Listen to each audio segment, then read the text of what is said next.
Hi everybody, Dana Sparks, broker of Maximum One Greater Atlanta Realtors, and this week's contract tip has to do with sending notice when one of the brokers is working with the buyer or the seller, and that buyer or seller is a customer of the broker.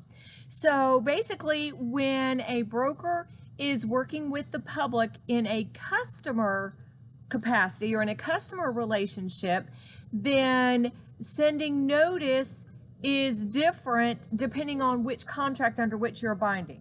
So in the GAR contract, under the section of notices, under the purchase and sale agreement section, and it is paragraph C, in general, notices must be in writing, must be legible, and must be signed by the party giving notice. That means the notice must be signed by the buyer and or the seller, regardless if they are a customer or a client. But it must be signed by the party.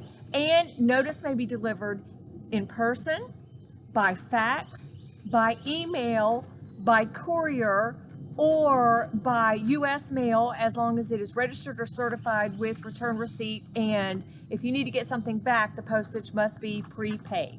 Now, when under the GAR contract, paragraph C1C, it talks about when the broker is authorized to accept notice on behalf of the party. And basically what it says is if the broker is working with the party, i.e. the buyer or the seller, as a client. Now, you know that the client relationship is created when the buyer or the seller sign an agency agreement.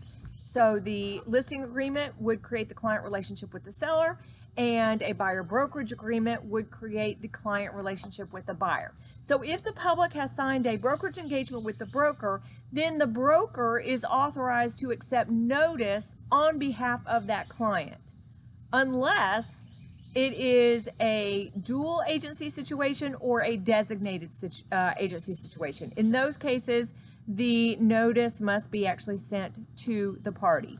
Now, it also says notice may be accepted by a staff person at the broker's office. It also says that, well, let me back up. Then it says, however, if the broker, the GAR contract states that the broker shall not be authorized to receive notice on behalf of a party in any transaction in which a brokerage engagement has not been entered into with the party. What that means is if the broker is working with the public as a customer, notice must be sent directly to that customer. Now, you're going to want to send it to the agent too as professional courtesy, but as far as the terms of notice being met per the contract, it must be sent to that actual customer. The only exception in the GAR contract is it states under the binding agreement date that anybody, including a broker working with the public, even if they're working with them as a customer, may accept notice of binding agreement. So how do you know where to send it to?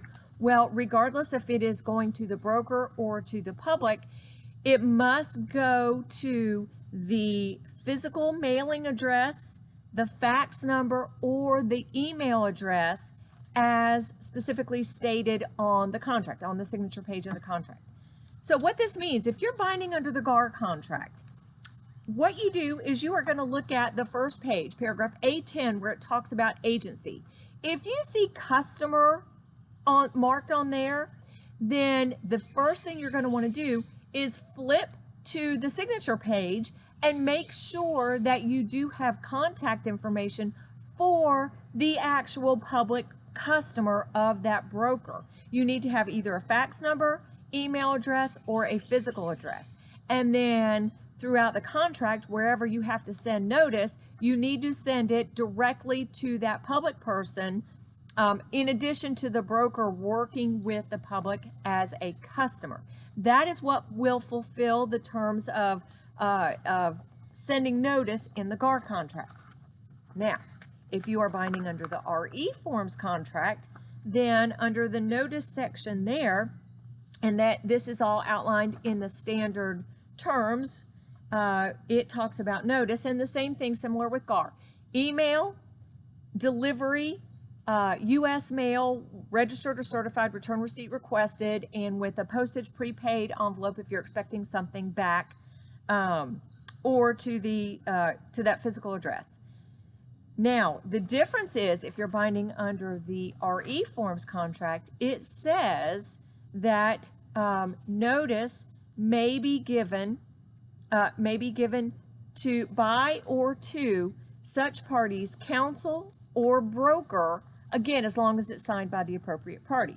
Then further in the RE forms contract, where it is giving definitions under the miscellaneous section, it does state that the buyer's broker, it defines the buyer's broker, and this is paragraph 11.9.6 in the standard terms for the RE forms. It says the broker assisting the buyer, regardless of whether the buyer is a customer or client, in accordance with Georgia law. And the same thing under the seller's broker, paragraph 11.9.12, brokers assisting seller, regardless of whether the seller is a customer or client, in accordance with Georgia law. It does also further state that the notice must be sent to the physical address, the email address, or the fax number as outlined on the signature page of the contract.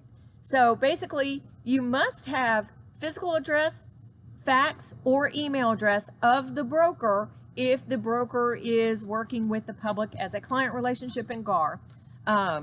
You must have the fax number, email address, or physical address of the public on the contract if the broker is working with that public as a customer in GAR.